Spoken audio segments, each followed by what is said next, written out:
pues vamos a hablar ahora de videojuegos y voy a hacer la presentación de nuestro ponente. Él tiene formación en ingeniería computacional, es consultor en Administrarte en nuestra metodología de Jumper y tanto es un entusiasta de los videojuegos como él es un jugador profesional, yo así lo podría definir.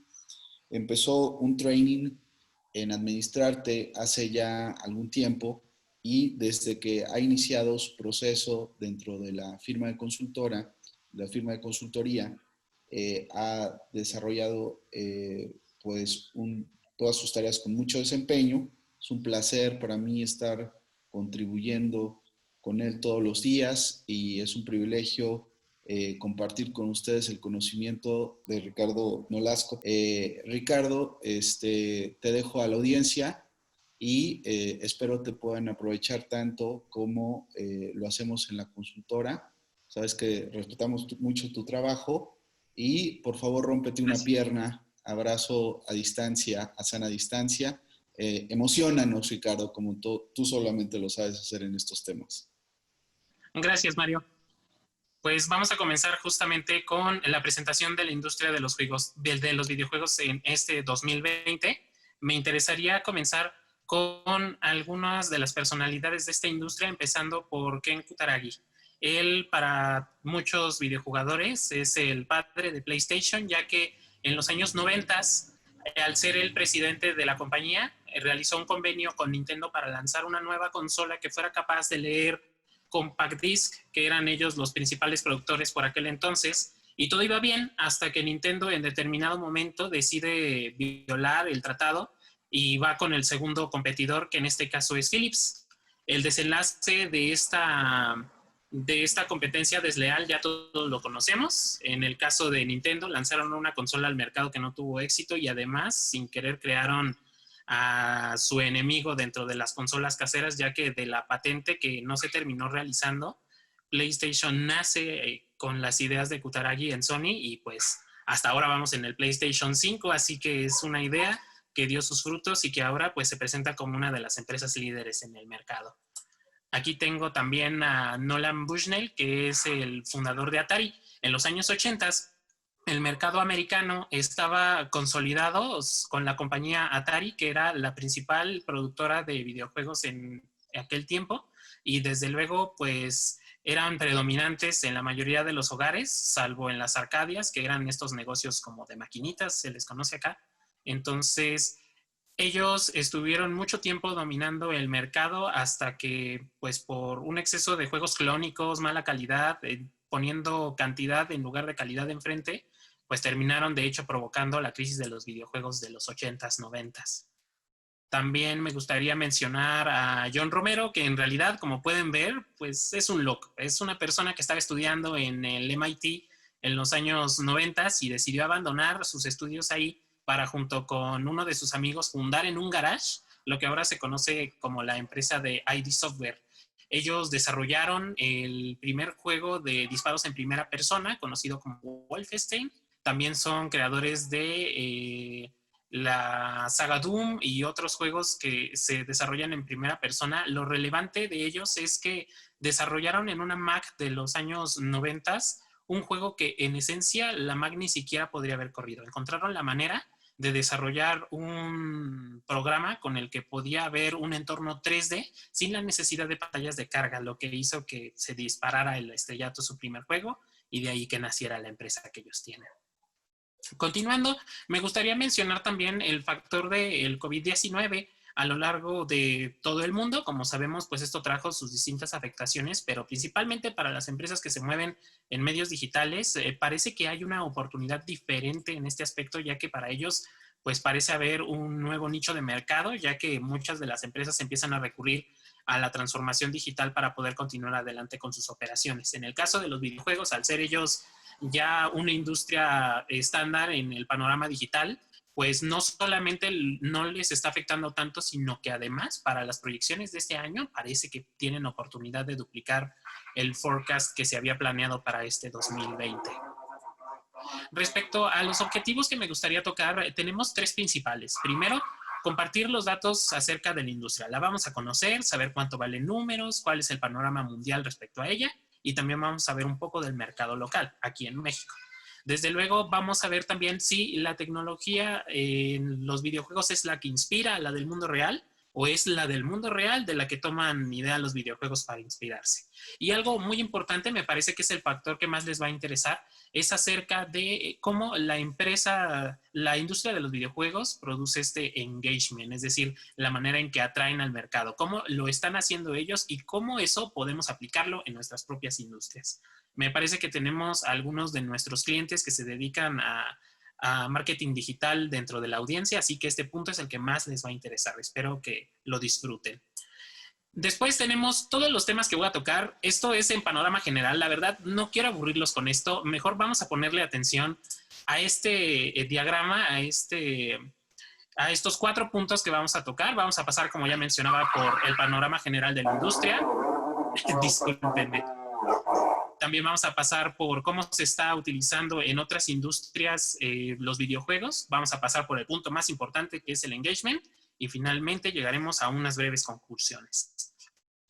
Vamos a comenzar justamente con el valor de los videojuegos en el mundo. Seguramente ustedes ya han tenido contacto con los videojuegos de una u otra forma. Si son padres, seguramente a sus hijos algún juego en el teléfono, alguna consola que le hayan comprado, o incluso si son entusiastas ustedes mismos, tendrán alguna consola o algún videojuego en sus celulares. Pero, ¿cuánto es el mercado realmente en el mundo? Pues la verdad, podríamos decir que es tan grande que abarca el mismo tamaño en ganancias que la industria de la música y el cine juntas. En los últimos años, de hecho, ha alcanzado los 159 billones de dólares a nivel mundial, lo que lo vuelve una industria bastante rentable si nosotros quisiéramos incursionar en ella. Podemos ver que existe un mercado extenso y que ha tenido bastantes ganancias. Ahora, ¿de dónde proviene la mayoría de los jugadores? Es decir, ¿qué es la plataforma que más prefieren ellos dentro de lo que podemos encontrar como dispositivos para jugar? Pues bueno, en los últimos meses hemos notado en un estudio acerca de cuál es la preferencia de la plataforma que ocupan los videojugadores, acerca de los teléfonos móviles. Ha habido un incremento bastante notable en esta plataforma, cómo la están ocupando, seguido de las consolas, que son, como sabemos, los medios tradicionales para jugar, seguido de pues, los dispositivos como las PCs y algunos dispositivos adicionales como tablets que se están contemplando en un panorama diferente. También tenemos de dónde proviene el mercado de los jugadores, refiriéndonos a las personas que juegan, donde podemos ver que pues, la parte de Asia y el Pacífico es la que se lleva el primer lugar, siendo ellos, de hecho, los principales productores de la mayoría de las franquicias y estudios. No obstante, el mercado americano, o sea, nosotros, ocupamos el segundo lugar a nivel mundial de jugadores, por lo que también podemos ver que en lo que respecta al mercado local, tenemos una oportunidad bastante grande de podernos expandir de este lado, seguidos desde luego del mercado europeo y del mercado africano.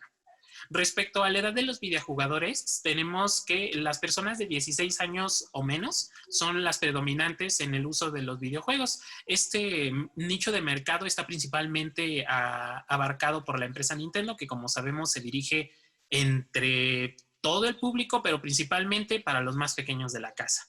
El segundo grupo más dominante son las personas entre 16 y 25 años, que este grupo son la audiencia a la que pretende atraer empresas como Microsoft con su Xbox o PlayStation, que es de Sony. Y algo muy importante que pasó en tiempo de pandemia que destacamos en esta presentación es que justamente el mercado para las personas que tienen más de 50 años se incrementó en este tiempo de pandemia más de lo que se había incrementado en años anteriores. Es decir, este mercado para las personas más grandes empieza a verse favorecido por el panorama de que al tener más tiempo libre o al tener posibilidad de dedicarle más tiempo a la tecnología, pues están empezando a adaptarla.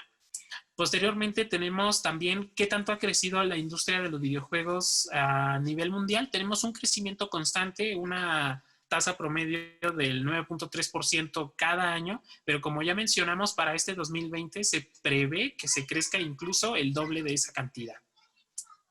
Respecto a los principales competidores, hablando de productores y desarrolladores, tenemos esta tabla actualizada hasta el año pasado, donde vemos la incursión de Tencent, una compañía china que desarrolla software para celular.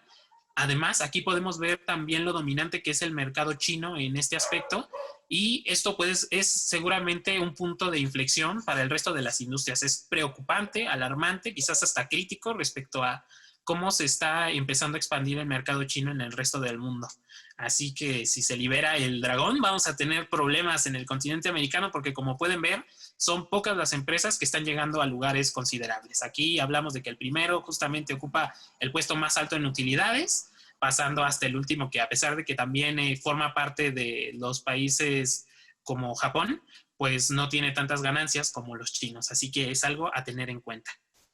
Respecto a cómo está funcionando este panorama a nivel nacional, también tenemos un crecimiento anual. Si bien no es tan dramático como en el panorama mundial, podemos ver que esto realmente afecta respecto a cómo se está creciendo a lo largo de estos años que se tiene medición.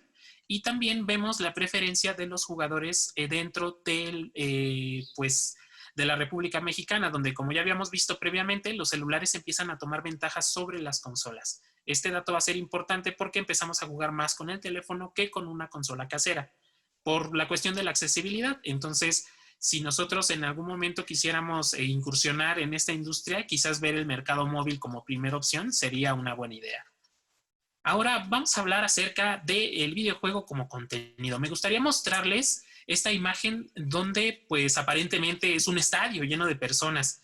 ¿Qué están haciendo todas estas personas aquí? Pues bueno, están viendo a otras personas jugar.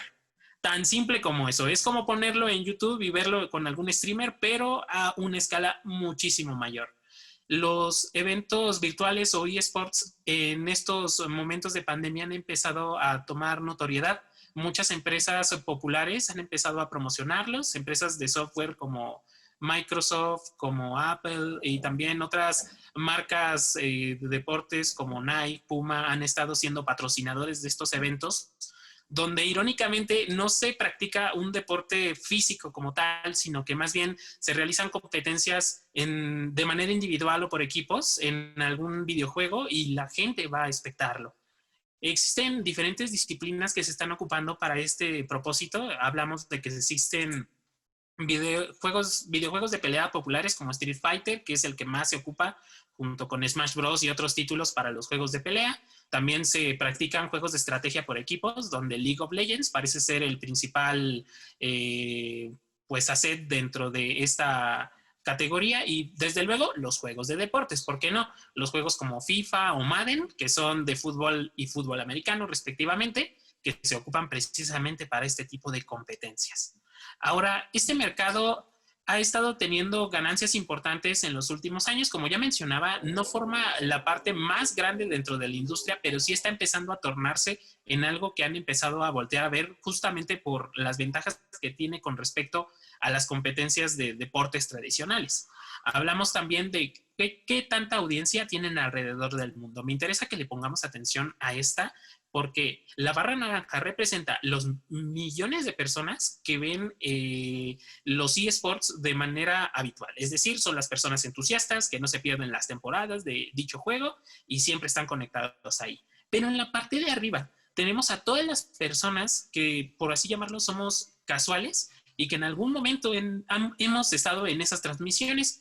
Es propiamente verlas dentro de internet, no es solamente ver un streamer, sino estar viendo este tipo de competencias a través de algún medio, ya sea la televisión o la transmisión por internet. En este último punto me interesa destacar que por lo menos aquí en México, y al ser nosotros amantes del deporte, seguramente ya fuimos parte de estos espectadores casuales, porque como podemos recordar, hace algunos meses la Liga MX fue transmitida por TV Azteca, donde incluso tuvimos la posibilidad de que fueran narrados por Martinoli y el Dr. García, que justamente se trataba únicamente de los jugadores teniendo un duelo de FIFA en un PlayStation 5. La verdad es que fue un ejercicio que para hacer una primera iteración trajo resultados bastante interesantes, sobre todo para no tener que dejar de lado pues esta temporada de fútbol que iba a haber y por ahí ya me están matando porque seguramente algo dije mal respecto al fútbol. No soy tan asiduo, pero era importante mencionarlo porque por lo menos a nivel nacional resulta una incursión interesante respecto a cómo se está realizando esta primera incursión en los eSports. Entonces era importante destacarlo. Aquí para finalizar, retomando las citas que hemos estado teniendo a lo largo de la presentación, me gustaría hablarles de Jay Allard. En algún momento fue el CEO de Microsoft y además fue el que empezó a apoyar el proyecto que ahora se conoce como Xbox. Esta consola que ya forma parte de los 3 competidores principales a nivel mundial y que se ha caracterizado por tener los gráficos más potentes a lo largo de todos estos años. Desde luego, antes de su incursión con Xbox, como Microsoft ya producía software, intentó en algún momento hacerlo por su propia cuenta con otras consolas, pero no lo logró hasta este momento con Xbox, que es con el que se vio un verdadero auge. Ahora vamos a hablar de cómo se está ocupando los videojuegos en otras industrias. Me interesa mencionar a la señorita Paola Antonelli, que es la curadora del Museo de Arte Moderno en Nueva York. Ella en el 2012 adquirió los derechos de los videojuegos de Pac-Man y Tetris para poderlos exhibir en la parte de diseño interactivo que existe dentro del MoMA, pero al momento de realizarlo fue la decisión más impopular que pudo haber realizado porque la prensa se fue sobre ella terriblemente, mencionando o comparando que no hay un punto de comparación entre poner a Pac-Man y Picasso en la misma repisa o poner a Tetris con, no sé, con alguna clase otra de medio artístico. Entonces, ¿cuál fue la razón por la que ella decidió ponerlos dentro del MoMA? En una entrevista que prestó para TED en el 2013, ella misma lo menciona. Existe una confusión entre lo que es el arte y el diseño. En la parte de el diseño interactivo son los videojuegos un perfecto ejemplo de cómo se tiene que realizar el diseño interactivo, ya que lo vuelven sencillo y accesible para todo el público que quiera entrar en él, por lo que son y serán siempre las herramientas cúspide que podríamos poner como ejemplo de diseño interactivo. Desde luego, con el tiempo se fue entendiendo la postura de Antonelli y para este momento ya se han adquirido incluso 16 franquicias más de videojuegos que están siendo expuestas en este momento en ese museo, en esta precisa exhibición del diseño interactivo. Ahora, hablando de interactividad, ¿cómo podemos ver esto pues ejecutado en el mundo real? Tenemos algunos ejemplos que me gustaría mencionar. Primeramente, hablando de algo nacional, para que no veamos que no está tan lejano el panorama. Tenemos el simulador de cirugías en la Facultad de Medicina de la UNAM. Interactúa a través de un software de computadora y les permite ejecutar pues simulaciones de las operaciones que tendrían que realizar en personas sin la necesidad de tener que practicar precisamente con algún medio tradicional. Como ya sabemos, pues esto implica menos riesgos y al mismo tiempo permite que la enseñanza sea muchísimo más interactiva. Otro ejemplo es el campo de tiro virtual que se tiene para el Departamento de Policía en Estados Unidos, que básicamente es un simulador de realidad aumentada con unas pantallas gigantes en el que pues se permite a los policías capacitarse para situaciones de riesgo extremo. Y el más interesante y que preferí guardar para el final, el Mighty Morpheus, una interfaz que permite a los astronautas de la NASA poder controlar pues drones, androides, directamente al espacio para que puedan realizar labores sencillas. Lo más interesante aquí es que, como podemos ver en esta foto, la interfaz de usuario es un PlayStation 5. Un PlayStation 4 con un visor de realidad virtual. Lo único que están haciendo es conectarlo a internet y con ayuda de un software adicional mandar las señales al androide para que éste reproduzca los movimientos que se están haciendo desde donde se transmite. Entonces, si somos poseedores de una PlayStation, ya podemos decir que tenemos tecnología de la NASA. Tenemos en nuestra sala tecnología de punta. ¿Quién lo iba a decir? Ahora, con esto podemos ver justamente que mucho de lo que se está haciendo ya estaba hecho dentro de un videojuego y lo único que se está haciendo es llevarlo al mundo real. Muchas veces el videojuego es el que inspira la realidad. Tenemos no solamente inspiración en ellos, sino en los elementos de ciencia ficción que podemos ver en las películas o en los libros. Y estos solamente parecen ideas fantásticas en el papel, pero al momento de llevarlos a la realidad, se da uno cuenta que están cubriendo una necesidad que era realmente necesaria. No solamente es una ocurrencia que puede pues suceder en el videojuego, sino que se puede ejecutar para llevarlo a la realidad, lo que se vuelve fantástico. Tenemos, por ejemplo, no lo he citado acá, pero muy importante será recalcar esta tecnología de la película de Iron Man, estas como hologramas, computadora que ocupa en la mayoría de sus películas. Ya se está empezando a practicar una manera de hacerlo así. En este momento se hace a través de monitores, pero ya se está llegando. Pronto vamos a tener nuestro holograma de Tony Stark. Yo estoy encantado con esa idea. Ahora vamos a hablar del punto más importante para todos, que es justamente lo que estábamos esperando, el engagement en los videojuegos. Me interesa, irónicamente, empezar con la nota que nos dio el año pasado la Organización Mundial de la Salud respecto a algo que denominó el desorden del gaming, una enfermedad de carácter degenerativo que es una adicción, por así llamarlo, a los videojuegos. Se plantearon varios factores que deben de cumplirse para que esto pueda considerarse como una adicción. Entre ellos, el hecho de que se le debe dedicar entre 6 horas o más al juego de manera diaria, además de lo que ya nosotros conocemos como descuidarse de algunas labores básicas para socializar, ya saben, pues comer, bañarse, dormir, este tipo de situaciones que son básicas para vivir. Y desde luego tiene que ser un comportamiento constante a lo largo de un año para ser considerado parte de este desorden. Ahora, ¿esto en qué beneficia a la industria? Parece irónico, pero esto significa que si existe tanto engagement como para que alguien se vuelva adicto a lo que tú estás ofreciendo, en ese momento sabemos que se está haciendo una práctica de éxito asegurado. Es muy evidente cómo se está llevando a cabo esto en la industria, ya que pues vemos que existe incluso el nivel de volverse adicto gracias a lo atrayentes que son, pero ¿qué es lo que los vuelve atrayentes? ¿Qué es lo que podría hacer que una persona normal se pueda volver adicto? O mínimo, ¿qué es lo que hace que nosotros volvamos a esa partida de Candy Crush? ¿O qué es lo que hace que descarguemos otro juego dentro de la tienda del celular? Pues es muy sencillo.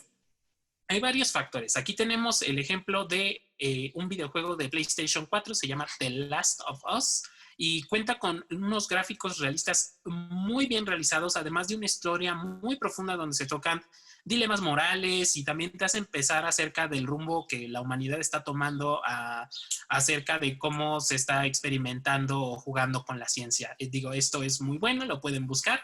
También tenemos otro ejemplo, la accesibilidad. ¿Qué tan fácil se vuelve para las personas tomar un videojuego, el que sea, y empezar a jugar sin complicarse a leer instrucciones o a comprender mecánicas? ¿Qué tan fácil es agarrar un Mario Bros en este momento como lo fue en los años 80 y decir, mira, si yo brinco encima de un enemigo, él va a morir y tengo 3 vidas y si esas 3 vidas las pierdo, yo pierdo el juego?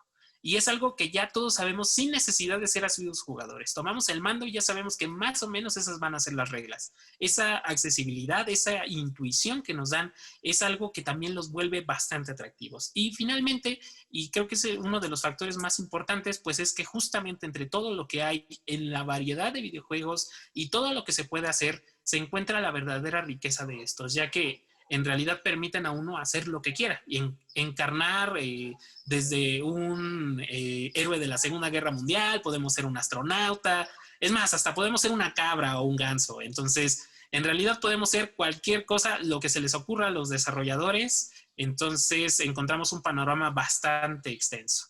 Respecto a los puntos que me interesaría resaltar de todo lo que ya mencionaba, hablaba yo de las historias, de los gráficos y de cómo se está haciendo la accesibilidad. También me gustaría resaltar cómo se está realizando la manera en la que está aprendiendo la inteligencia artificial tus preferencias. Existen algunos juegos donde a medida que tú vas jugando, el mismo juego dice, te lo estoy dejando muy fácil, lo voy a hacer más difícil para ti porque estoy viendo que eres demasiado capaz. O cuando de plano estás perdiendo muchas veces, oigan, este amigo yo creo que le falta un dedo, vamos a hacer que sea más fácil para él el recorrido y lo hacemos más sencillo. Ahora, ese logro que se está haciendo con los videojuegos de dificultad procedural, por así llamarlo, es justamente lo que está dejando aprender qué es lo que el cliente necesita al momento de jugar, porque no tiene que ser complicado, tiene que ser algo que se disfrute. Y desde luego esto también se logra con el último punto que vemos en esta lámina, que es la psicología profunda. Entender qué es lo que están requiriendo los jugadores, qué es lo que les está gustando y qué es lo que no. Desde luego, algo que me gustaría destacar aquí es algo que de manera inconsciente se ha estado haciendo dentro de la industria, que es monopolizar la palabra jugar o el gaming como tal. Se ha relacionado siempre con una actividad que es divertida, que a lo mejor podríamos llamarla hasta de ocio, pero que en realidad cuando alguien dice, es que está jugando, ¿qué piensas? ¿Está en el teléfono o está con su consola? Ya no tiene un significado diferente gracias a que pues las diferentes franquicias y a lo largo del tiempo se está ocupando o acuñando esa terminología justamente para referirnos a ello. Ahora, las mejores prácticas de negocio que tienen las compañías de videojuegos, la mayoría siempre recurren a un periodo beta de pruebas de su producto antes de ser lanzado al público en general. Hablamos de que normalmente se desarrolla el juego, se busca un grupo selecto de personas y en ellos se les da el juego y dicen, ustedes jueguen, encuéntrenlo, háganlo, rómpanlo si quieren. Necesitamos encontrar cuáles son los detalles, cuáles son las cosas que les gustan, cuáles son las cosas que no. Los dejan jugar por un periodo de tiempo y entonces llega la retroalimentación de vuelta. ¿Qué es lo que está pasando? Pues mira, cuando llegué a este punto se trabó, o cuando hago esto, parece que esto no estaba planeado en el juego y hay este resultado. Entonces, los desarrolladores ponen manos a la obra para decidir si cosas se quedan, se van, se mejoran, y finalmente se tiene el producto final que se lanza al público y que desde luego va a tener más posibilidades de ser exitoso. Este proceso está dentro del proceso de diseño que tienen ellos, dentro de los más importantes. Como podemos ver aquí y tratando de ejemplificarlo con el tamaño, el periodo de testeo y el periodo de mejora son fundamentales y más importantes incluso que el periodo de desarrollo y el periodo de marketing, que forman parte, pero que no son la columna vertebral de este proceso. Hablamos de que en el testear y el mejorar se encuentra justamente el engagement de la industria. Es aquí a donde quería llegar.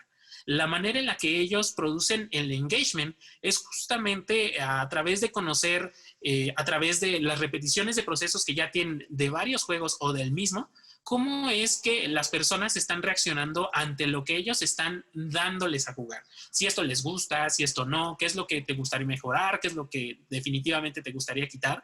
Y entonces escuchan a sus audiencias y con eso forman el producto final. Y este último producto final, por así llamarlo, no siempre es el final. Siempre se está mejorando a través de la iteración con el usuario, a través de algunos parches o actualizaciones, mencionándolo, mira, ya está muy bueno, pero tú, ¿qué quieres? ¿Qué más te gustaría? No, pues a mí me gustaría esto y aquello. Se junta la comunidad, nuevamente se desarrolla y se vuelve a hacer el mismo proceso, lo que deja que tengamos justamente, por ejemplo, solamente de esto, pues la iteración en las generaciones de consolas.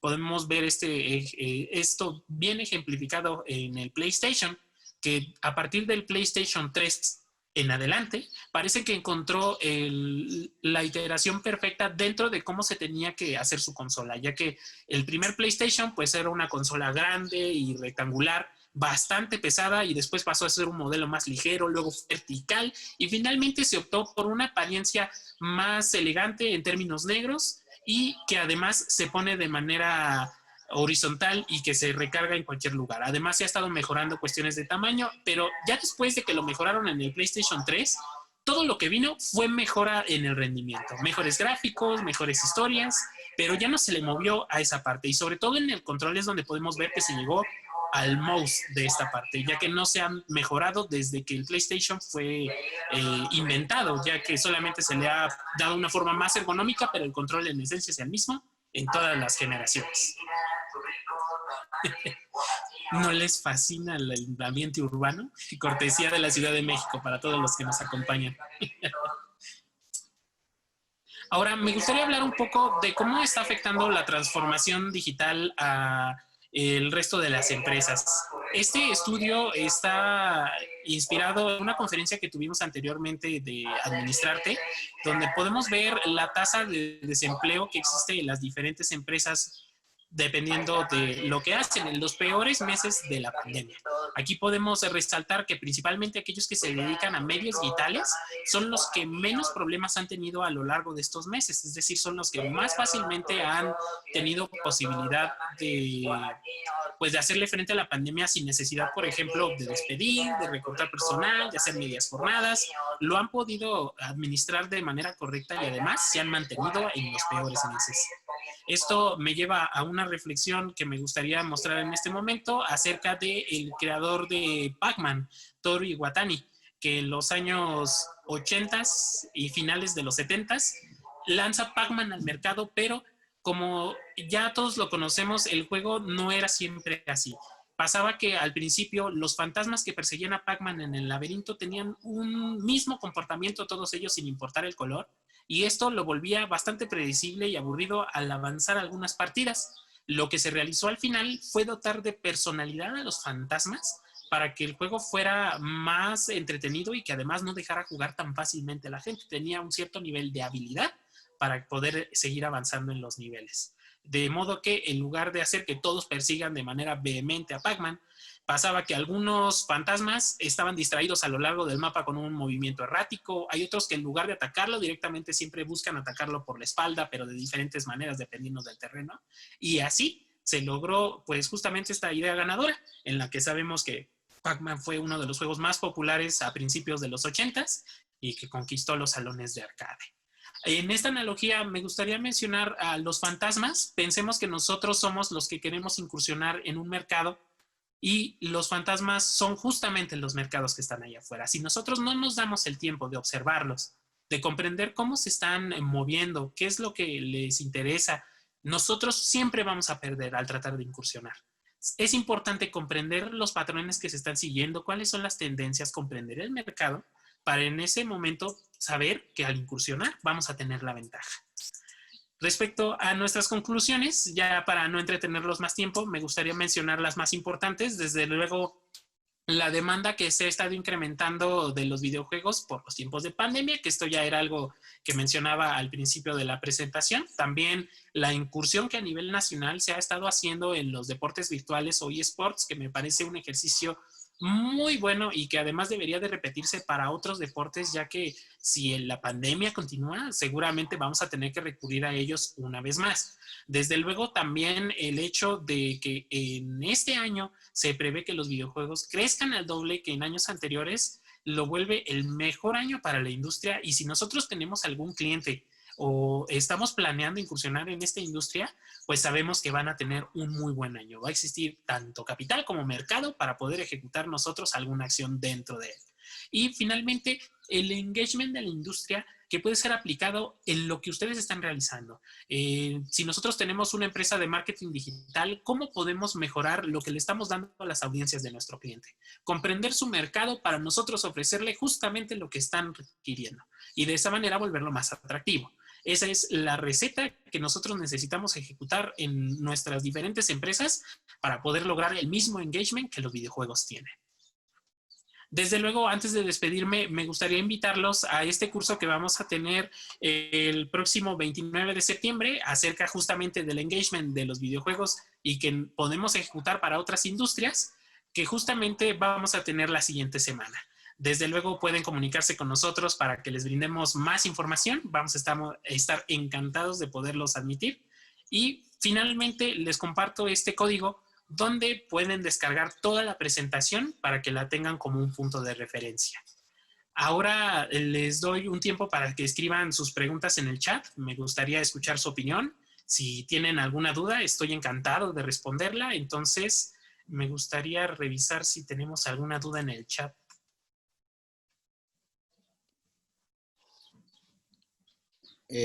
Muchas gracias, Ricardo. Vamos a dejar que se vean algunas dudas. Evidentemente, como acabamos de escuchar a Ricardo, es un tema que domina y el cual no ha sido explotado, aunando un poco a las conclusiones que ya Ricardo hizo muy bien.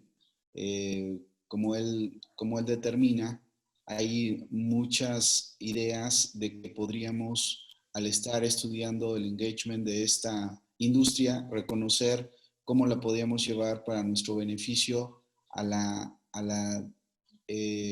diseño de las plataformas, que me parece un recurso interesante y que no propiamente, digamos, es una idea loca, sino es una idea extremadamente necesaria.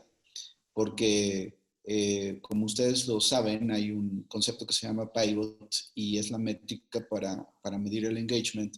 Y este pivot no podríamos, o constantemente estamos en búsqueda del mismo para poder detonarlo, y qué mejor que ir a preguntarle al experto que es la industria de los videojuegos. Y en la industria de los videojuegos ya hay muchas prácticas de tensión, de generar esta sana tensión en las reglas que decía Ricardo en algún ejemplo, que incluso hasta las temáticas morales se pueden generar y en estas dinámicas morales podríamos obtener estrés para generarlo en nuestras propias reglas de las plataformas. Yo pues nada más me quedo agradeciendo a las personas que se dan el tiempo. Como ustedes saben, en este momento hay aquí una pregunta, vamos a escucharla Claro. desde nuestro amigo Cristian. Dice, hablando específicamente de trasladar ese factor obsesivo que tanto está teniendo en la industria de los videojuegos a nuestros segmentos de negocio, ejemplo, capacitación. Me parece que lo que, si entiendo bien, Cristian, tu pregunta es cómo hacerlo. Creo que eso es un punto interesante. Voy a dejar que conteste Ricardo. Yo voy a tratar de hacer la traducción de la pregunta, pero me parece que si bien es cierto, los videojuegos parten de un concepto de que sean divertidos y que haya reglas claras y niveles y factor de 3 vidas, que eso me explicaba la vez pasada Ricardo, que no ha variado, las famosas 3 vidas y reglas muy claras. Parece que eso puede ayudarnos a entender qué es las reglas que nosotros estamos poniendo para nuestras plataformas. Y en las plataformas nos parece que no es tan útil que no haya reglas. Entonces, el aspecto de las reglas, el aspecto de tensión, el aspecto de tensión moral con algunos de los factores que hacen que ganen y pierdan, las personas que navegan nuestro journey podrían dar específicamente reglas para decir, pues estas cosas no los he considerado como factor de engagement dentro de mi plataforma, y me parece que nos podríamos robar algunos aspectos de estas dinámicas. Pero más allá, me gustaría, Ricardo, que tú dieras respuesta a la pregunta de Cristian, hablando un poquito ahorita de lo que decías con respecto a este juego que toca algunos aspectos morales, ¿no? Y que también estos aspectos crean tensión y que con esta tensión se gamifica. Exacto. En el caso de aplicarlo para esta capacitación que menciona Cristian, algo que podríamos ejecutar pues es volverla pues bastante clara, es decir, que no haya tanto carácter técnico dentro de ella, sino que más bien se explique de manera sencilla y comprensible para la mayoría del público. La accesibilidad de la información ha sido parte fundamental de la industria de los videojuegos y podemos tomar mucho de ella, ya que pues es clara desde el principio y no necesitas mucho ensayo y error para poderlo comprender. Lo que ya mencionaba, las dichosas 3 vidas. Si tú pierdes las 3, se pierde y punto. Sabes que eso va a pasar. También sabes que a los enemigos, a algunos se les puede brincar encima y con eso ganas. Entonces, si podemos lograr que el concepto que queremos ejecutar en nuestra capacitación sea igual de sencillo y entendible que las reglas que tienen los videojuegos, me parece que estamos yendo por la dirección correcta.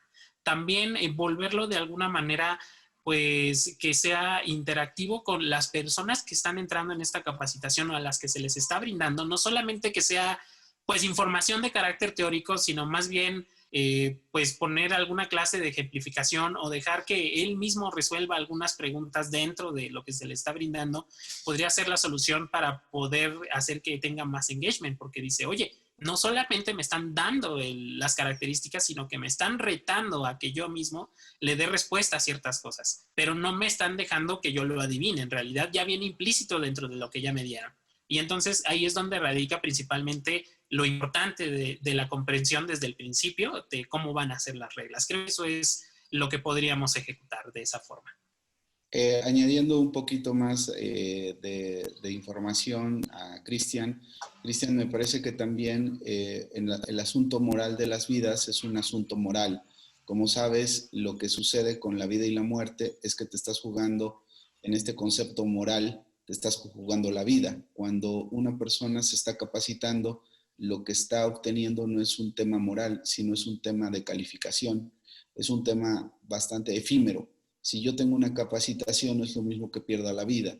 Si yo subo al siguiente nivel, yo soy pro en los videojuegos, pero si yo saco un 4 o un 7 o un 6, paso de panzazo. Entonces los aspectos morales están lejos de la capacitación y si tú te das cuenta, la forma en la que estamos pidiendo que se gamifique algunos de los contenidos es que si yo termino mi journey dentro de la plataforma, en realidad mi funcionalidad me está diciendo que le clique y que voy a sacar un diploma. En realidad no estoy siendo objeto de adoración de los otros players porque yo estoy en nivel 7 o en nivel expertos y eso es un aspecto moral también. Es un líder moral el cual hace que se vean en los reflectores las posibilidades y se multiplican hacia el aspecto moral, no al aspecto de la calificación. Y entonces esto se vuelve un terreno completamente fértil y interesantísimo para poder explorar aspectos morales dentro de las calificaciones, como lo decía Ricardo, con dejar o no a un compañero de guerra en Call of Duty o estar avanzando solo y a estar criticando a algunos otros compañeros que Ricardo me decía el término, también Eden, que es un poco gamer de closet, con todo respeto, Eden es nuestra analista, y con esto decían que hay jugadores niños perro, ¿no? Ricardo, háblame un poco de este aspecto moral de los videojuegos. Los niños rata, Mario. Los niños rata. Sí, justamente entre el grupo de predominancia de los videojugadores de 16 años hacia abajo, existe un organismo a nivel mundial que pues le da clasificación a los juegos para personas de tal edad a tal edad, solo adultos, para todas las edades. Entonces, la característica del niño rata es que juega pues algunos títulos que son solamente para adultos. Los videojuegos de alta violencia o de guerra, por ejemplo, no están destinados para ese público y sin embargo lo juegan. Y algo que tienen de interesante estos juegos es que tienen un panorama de juego mundial. Juegas en línea con otros jugadores, pero estas personas, al ser de un grupo de población al que no está dirigido, cuando pierden, tienen un ataque de rabieta, son interesantes. Ahí en internet los pueden buscar. Son muy malos perdedores. Y sus ataques de rabia los exterioran diciendo un montón de groserías en el chat de voz o escribiendo a la velocidad del rayo. Entonces son jugadores poco convencionales, pero pues al final forman parte de la comunidad. Este aspecto también para Cristian nos deja clara una idea de que hay un aspecto moral dentro de pues podríamos llamarle cuerpo digital, eh, que está calificando el cuerpo digital, y otro aspecto moral que está calificando al jugador en la vida real. Entonces los dos tienen connotaciones morales que también hacen claras las reglas. Entonces esto me parece que está heredado de los aprendizajes de los algoritmos y nos brindan la posibilidad de volvernos buenos ganadores, malos perdedores, y también existe este tema de mucha claridad nuevamente en las reglas. Y por supuesto existe el tema moral para dar calificaciones. Imagina un mundo donde las personas se educaran o que adquirieran conocimiento a través de aspectos morales. Sería muy interesante y no solamente por pasar, ¿no? Sería un mundo donde todos estuviéramos obsesionados por aprender. Entonces el diseño de esos ecosistemas, tanto de calificación para este peer, en los 90 se dio este concepto que decíamos los que hablábamos un poquito de cultura digital, que el peer era ese cuerpo digital que aprendía. En aquellos entonces hablábamos de Explorer, todavía no existía Chrome, y haciendo esta alegoría hacia el pasado, veíamos como el peer era como tu presencia digital muy primitiva, y también calificaba y consumía y calificaba el consumo de la información que tú en aquel momento hacía el peer. Entonces, hacia la temática de la cultura de las plataformas, en este caso de tu plataforma que es educativa, un regalo que le podría estar a tus usuarios sería gamificarlo en función de brindar aspectos morales a cómo se van combinando sus calificaciones con sus logros, pero que los logros sean más morales que simples 4, 5, 6 porque son demasiado elementales y se podrían hacer cosas extraordinarias, ¿no? Con un bagaje de creatividad que tiene un potencial donde el límite es el cielo. Y bueno, pues quedamos pendientes. De cualquier manera, ustedes nos pueden encontrar en nuestras redes. Hay comunidad que está ya muy vinculable con Administrarte y con esta metodología que se llama Invisible. Y entonces, si quieren vincularse con nosotros, el próximo martes a las 4 de la tarde, el costo del taller es de 4 horas y van a ser 200 pesos. Y ojalá puedan venir a aprender un poco más de cómo todo lo que no aprendimos de engagement de la industria de los videojuegos cuando diseñamos plataformas. Nos quedamos pendientes, agradecidos y le regreso el micrófono a Ricardo para que cierre su presentación. Muchas felicidades, Ricardo. Muchas gracias. Gracias a todos por haber asistido. Espero que la información les sea de utilidad. Y como Mario ya dijo, están invitados para el próximo martes y aprender más del engagement de los videojuegos.